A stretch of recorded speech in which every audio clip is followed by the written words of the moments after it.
जय राम जय जय राम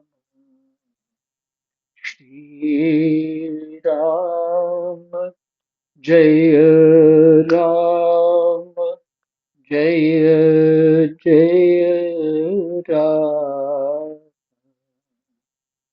राधे श्याम जय जय राधे श्याम राधे श्याम जय जय राधे श्याम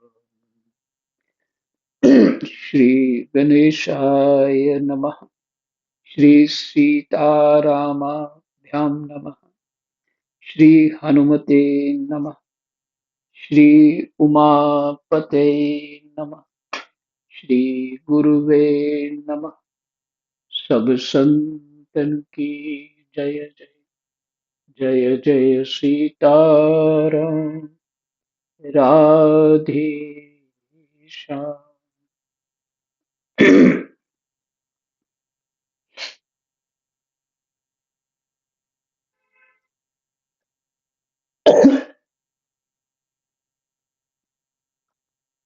श्रीमद् भागवत महापुराण तृतीय स्कंद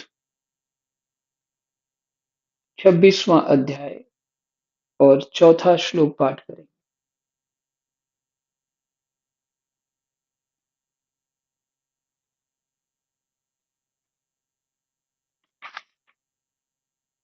श्री कपिल भगवान माता जी से कहते हैं,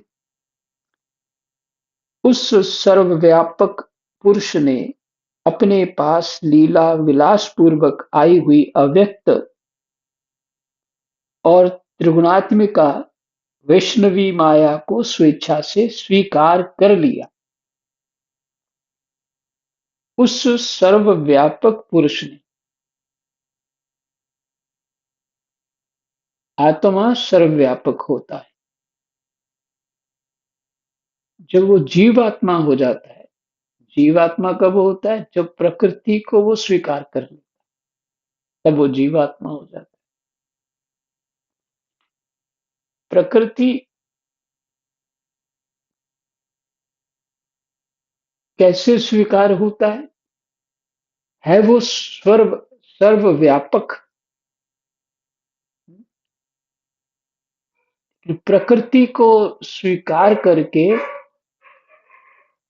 ये उसको अनुभव होता है कि ये मैं हूं, ये मैं हूं, माने अहम आ जाता है। तो जब अहम चला जाता है तो आत्मा सर्वव्यापक हो जाता है। तो अहम जो है वो उसको जीव भाव दे देता है, यानी उसका ज्ञान, अहम से उसका ज्ञान लोप हो जाता है।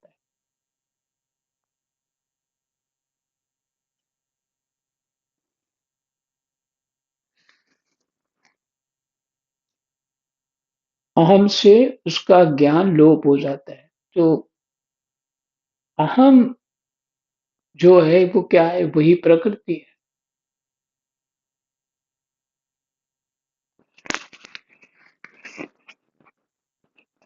अच्छा, मेरी आवाज ठीक आ रही है? हाँ जी जी महाराज महाराज जी। जी। ठीक है। महाराज जी। जी महाराज जी। हाँ जी। भाई तो मीना बेटा भी सुन रहा है। ठीक। जी महाराज जी सुन रही। तो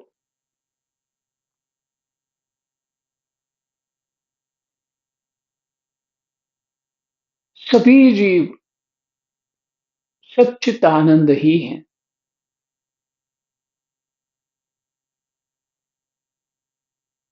वो जो ये अहम, जब वो तत्व अहम स्वीकार कर लेता है, तत्व तो एक ही है ना, दो तो है नहीं। वो एक संस्कृत का श्लोक का थोड़ा सा हिस्सा है। एको हम बहुश्याम, मैं एक, ये थोड़ा गलत बोल दिया। मैं, भगवान वो एक ही है और मैं बहुत हो जाऊं। बहुत कैसे हो जाएंगे? ये इसी वैष्णवी माया से अहम को, जैसे माया को प्राप्त हुए तो अलग अलग अलग अलग ये परमात्म तत्व ही हो गए, अलग अलग हो गए, लेकिन बंध गए अज्ञान से। अज्ञान से बंध गए। बस बात तो सारी इतनी है, पर ये गांठ खुले तो खुले कैसे, ये समस्या है। क्योंकि शरीर रहते हुए प्रकृति में ही व्यवहार करते रहते हैं।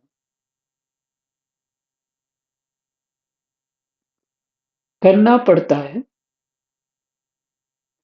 तो प्रकृति के सुख दुख में रह करके, अर्थात शरीर के सुख दुख में रह करके हमें अपना मन बुद्धि चित्त उधर देना पड़ता है। तो अपने स्वरूप को भूले रहते हैं। कोई याद भी करा दे तो फिर भूल जाएंगे, क्योंकि व्यवहार, और उसमें और जो और ज्यादा अ, प्रकृति को पक्का करता है, जीव के ऊपर जो, उस आत्म तत्व के ऊपर जो आवरण डाल देता है, वो है राग द्वेष। राग द्वेष में स्थिति ऐसा लगता है कि ये स्थिति जो है अभी, ये ऐसी ही रहेगी, ये पक्की है।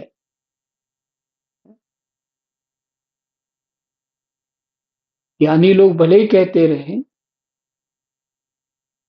ब्रह्म सत्य जगत मिथ्या, भले ही वो कहते रहे, लेकिन हमको तो यही लगता है कि राग द्वेष के कारण कि जगत ही सत्य है, ब्रह्म ही मिथ्या।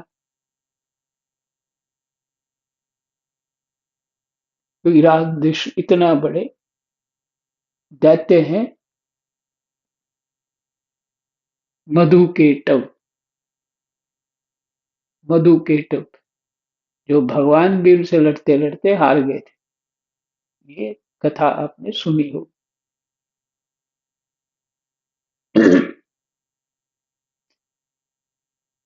बस भगवान के चरणारविंद ही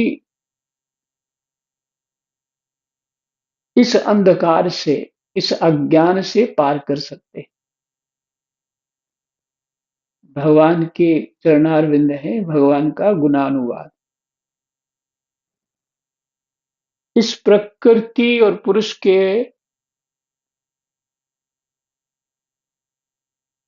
वर्णन से, अर्थात गुणों को जानने से जीव ये समझ लेता है मैं कौन हूं और प्रकृति क्या है।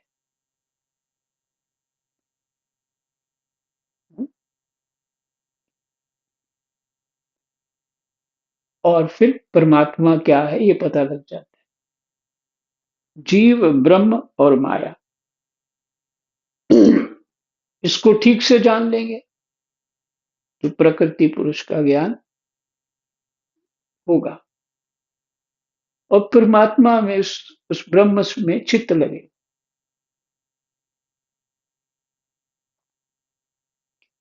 क्यों? प्रकृति की जो मिथ्यापना है, जो बिल्कुल सत्य इसलिए लगता है कि हम अहम के अधीन हैं। अहम कैसे दृढ़ हुआ हमारा? जब उस प्रकृति को स्वीकार किया उस आत्मा ने और शरीर प्राप्त हो गया। पहले सूक्ष्म शरीर, फिर स्थूल शरीर। अब उस शरीर के द्वारा जो व्यवहार करते जा रहे हैं हम, मान सम्मान का, अपनी सुरक्षा का, अपने स्टैंडर्ड ऊंचे करने का, राग द्वेष का, अपनी कामनाओं का, ये तो होश ही नहीं आने दे रहा।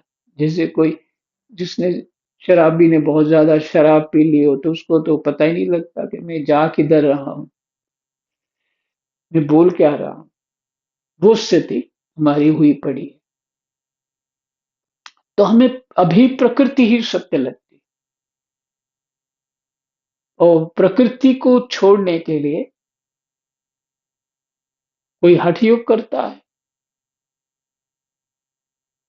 कोई गुरु शिक्षा लेके भक्ति योग करता है, कोई कर्म योग करता है, कोई ज्ञान योग करता है, और कोई कोई तो राजा होकर भी, जब बात समझ में आती है तो राजा होकर भी महाराज भरत की तरह नदी किनारे कुटिया बना के शांत एकांत में इस केवल परमात्मा का चिंतन अभ्यास करने के लिए प्रकृति को छोड़ने का प्रयास करते हैं।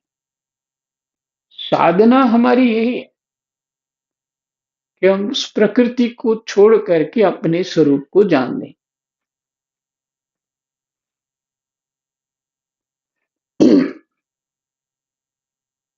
साधक संजीवनी में जो भी स्वामी राम सुखदास जी यही बार बार कह रहे हैं,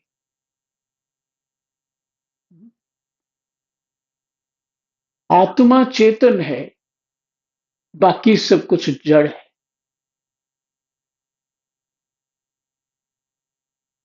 इस जड़ और चेतन की जो गांठ है उसको ही खोलने में लगे हुए।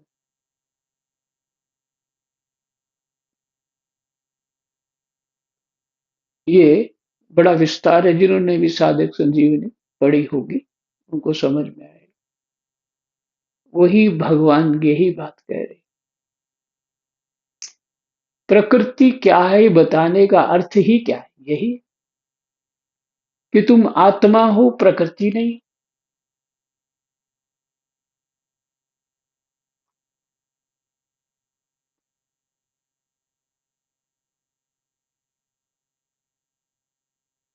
अभी प्रश्न कई उठेंगे आप सबको, क्योंकि पाठ कई तरह का है। क्योंकि आप सुनते ही हैं सिया राम मैं सब जग जानी, तो वो तो प्रकृति दिख रही है। नहीं, ना ना, वो बिल्कुल अनुभूति हो, वो अलग चीज है। अभी तो हम इतने नीचे खड़े हैं तो बात समझ रहे हैं, वो स्तर अलग है।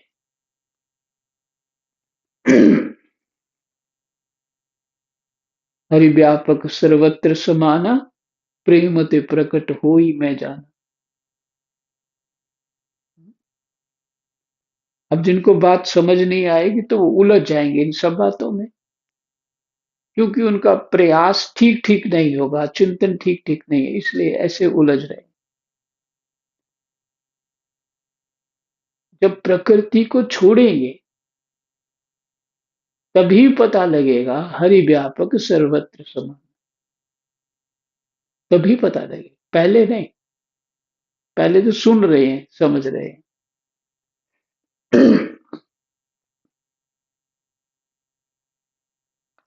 उस सर्वव्यापक पुरुष ने अपने पास लीला विलास पूर्वक आई हुई अव्यक्त और त्रिगुणात्मिका वैष्णवी माया को स्वेच्छा से स्वीकार कर लिया।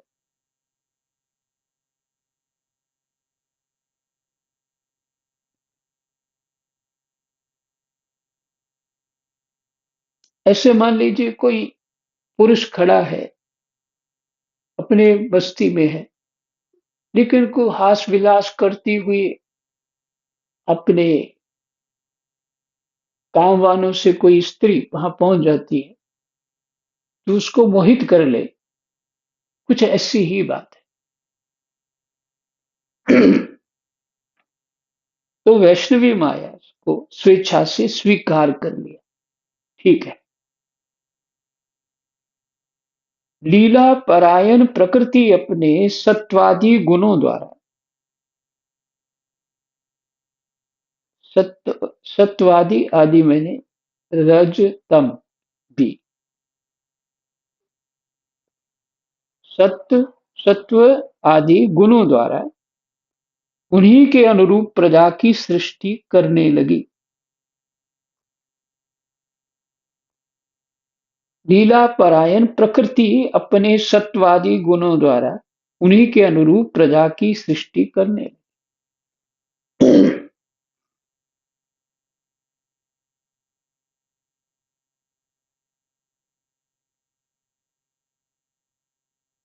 अच्छा, अब कुछ ऐसे समझ आ रहा है जैसे किसी की शादी हो जाए तो वो लड़की जो है पति के अनुरूप ही सब कार्य करती है।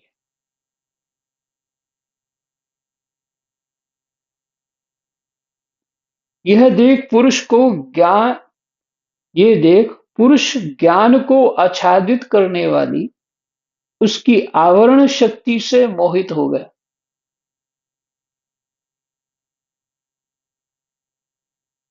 ज्ञान को आच्छादित करने वाली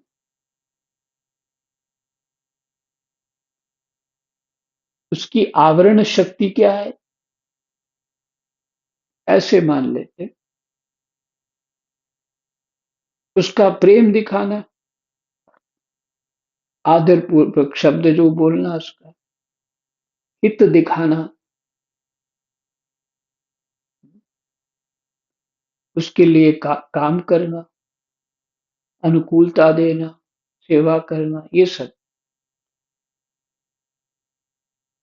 उसको उस वो तो शादी किसके लिए की थी वही भूल जाएगा।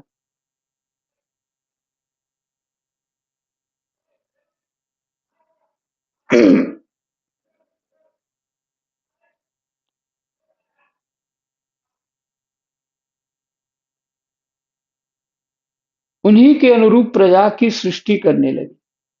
यह देख पुरुष ज्ञान को आच्छादित करने वाली उसकी आवरण शक्ति से मोहित हो गया, अपने स्वरूप को भूल गया। इस प्रकार अपने से भिन्न प्रकृति को ही अपना स्वरूप समझ लेने से पुरुष प्रकृति के गुणों द्वारा किए जाने वाले कर्मों में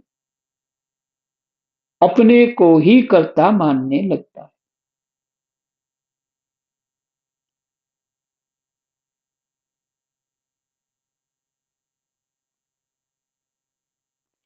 गुण तो कर्म तो सब प्रकृति के होते हैं, पर उसके कर्म भी अपने मान लेता है क्योंकि प्रकृति के साथ अपनत्व हो गया।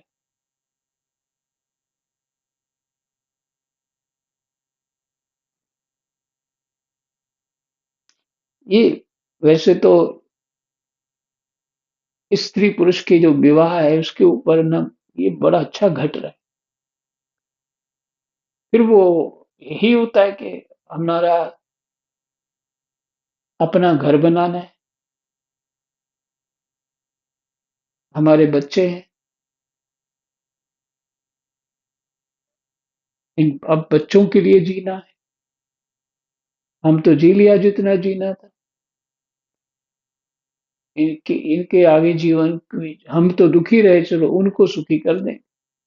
इस तरह की कल्पनाएं भावनाएं जो है यही आवरण है। मैं इस जो ये प्रपंच विवाह इत्यादि का है उससे मैं दृष्टांत दे रहा हूं कि क्या हुआ। ऐसा ही कुछ प्रकृति ने किया।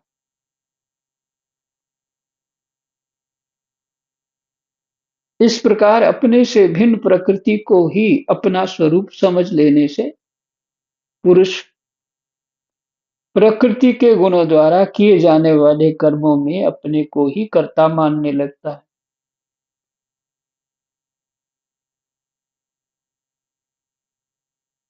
इस कर्तृत्व अभिमान से ही अकर्ता, जब कर्ता मानेगा तो फिर करने वाला हो गया,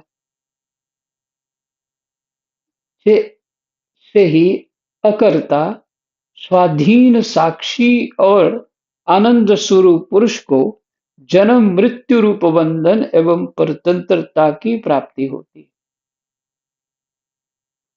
जो अकर्ता है, स्वाधीन है, साक्षी है, आनंद स्वरूप है, उस आत्म तत्व को माने पुरुष को जन्म मृत्यु रूप बंधन एवं परतंत्रता की प्राप्ति होती है।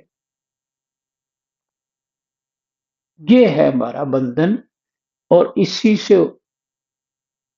से मोक्ष करना है।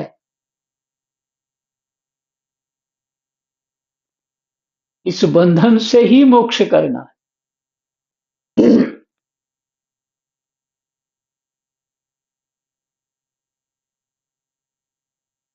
ये योगा चित्त वृत्ति निरोधा ये किस लिए है? चित्त की वृत्तियों को निरोध करके तुम समाधिस्थ हो जाओ। किस लिए? चित्त की वृत्तियां ही प्रकृति है, बुद्धि ही प्रकृति है, तुम्हारा मन ही प्रकृति है, तुम्हारा अहम ही प्रकृति। तो तुम्हें इससे परे जाना है अपने स्वरूप के पास। तो वहां बुद्धि का कोई काम नहीं, बुद्धि का कोई काम। आप सोचेंगे ये कैसी बात है, बुद्धि के बिना ज्ञान नहीं हो सकता।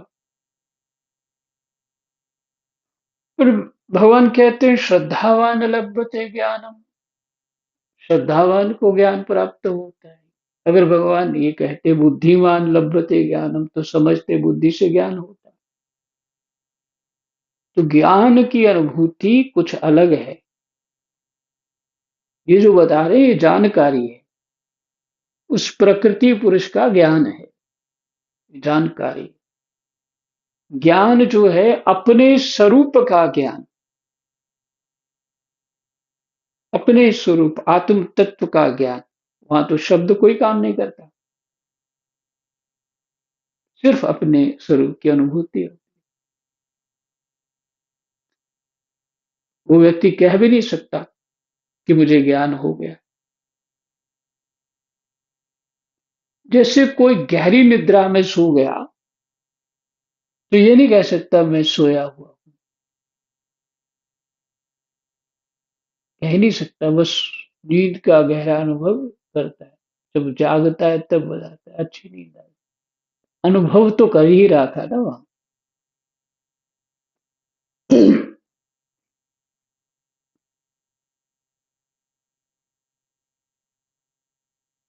कि कोई भी तुम्हारे प्रयास जो हैं किसी काम के नहीं।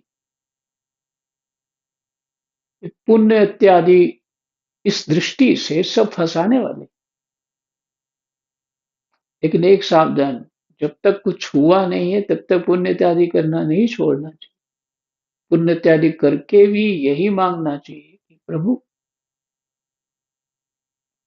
अपना दर्शन दो, हमें अपने स्वरूप का बोध कराओ। वही फल उसका। सुख भोगना उस पुण्य का फल नहीं है, क्योंकि सुख भोगने में दुख ही परिणाम होता है, सुख होता ही नहीं।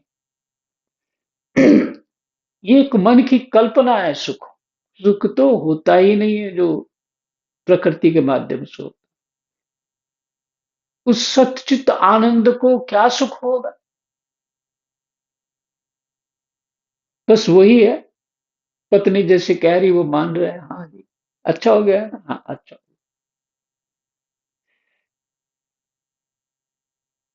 वो पत्नी रूपी हो चुका है, मैंने वो माया रूपी हो चुका है। अब स्त्रियां अन्यथा कोई शब्द कोई अपने वो ना सोचे कि हमको कोई बुरा बना दिया, नहीं, वो बात नहीं। दृष्टांत है। इसी तरह स्त्रियों के लिए पुरुष माया, जैसे पुरुषों के लिए स्त्री माया, वही माया स्वरूप बदला हुआ वो पुरुष रूप। यहाँ शब्द वो वाला आत्मा वाला पुरुष नहीं है, ये भी एक माया का ही प्रकृति रूप पुरुष रूप है।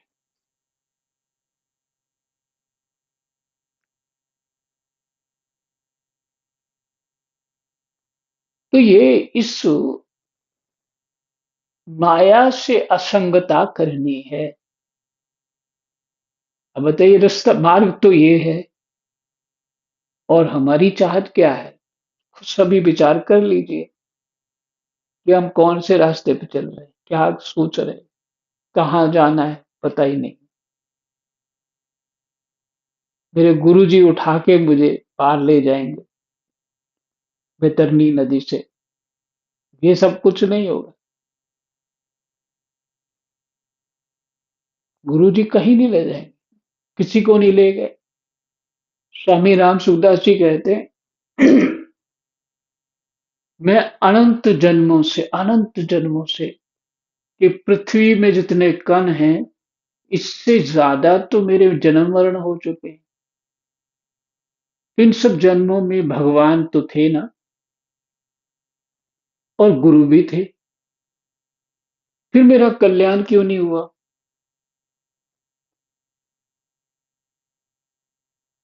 तो कल्याण गुरु मार्ग देंगे, बता देंगे, समझा देंगे, क्योंकि वो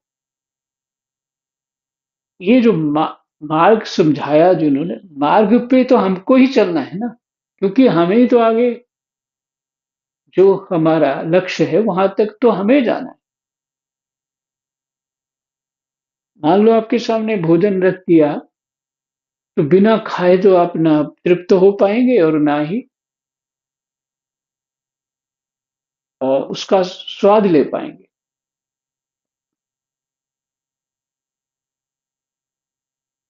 तो ये काम स्वतः ही करने वाला है, क्योंकि माया को मैंने पकड़ा है, गुरुजी ने नहीं पकड़ा। गुरुजी ने पकड़ा होता, गुरुजी छोड़ देते या छुड़ा देते। गुरुजी ज्ञान के माध्यम से बात समझा देंगे, पर प्रैक्टिस कौन करेगा उसको? वो तो वही जीव करेगा ना जो बंधा हुआ है, जो इस माया को लेके बैठा हुआ है, उसी को सब कुछ मान रहा।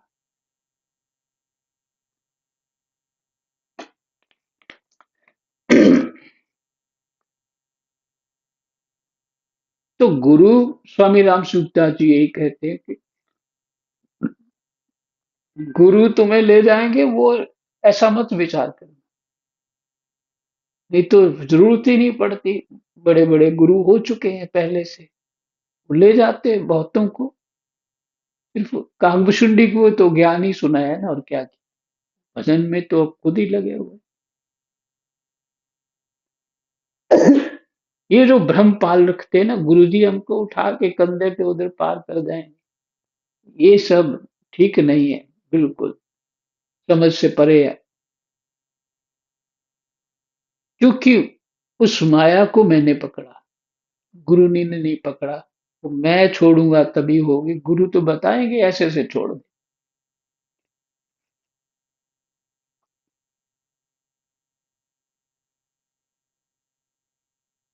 तो उस अकर्ता स्वाधीन साक्षी और आनंद स्वरूप पुरुष को जन्म मृत्यु रूप बंधन एवं परतंत्रता की प्राप्ति होती है।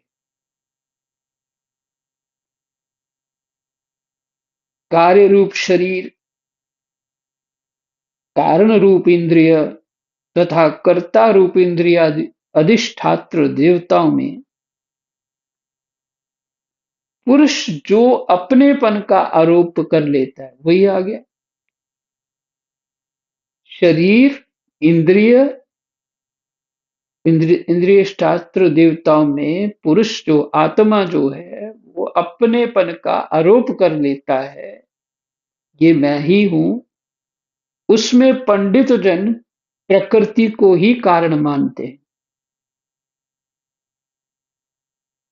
प्रकृति ने उसको इतना प्यार किया हुआ है, वो अपने आप को प्रकृति दिखती और कुछ नहीं, वो अपना आप समझता है। तथा वास्तव में प्रकृति से परे होकर भी जो प्रकृतिस्थ हो रहा है, उस पुरुष को सुख दुखों के भोगने में कारण मानते हैं। वास्तव में प्रकृति से परे होकर भी जो फिर प्रकृति में खड़ा हो गया है तो प्रकृति से परे। उस पुरुष को सुख दुखों के भोगने में कारण मानते। यही विश्राम करते हैं। 8 श्लोक हो गए। कृष्णाय वासुदेवाय हरये परमात्मने प्रणतः क्लेशनाशाय गोविन्दाय नमो नमः।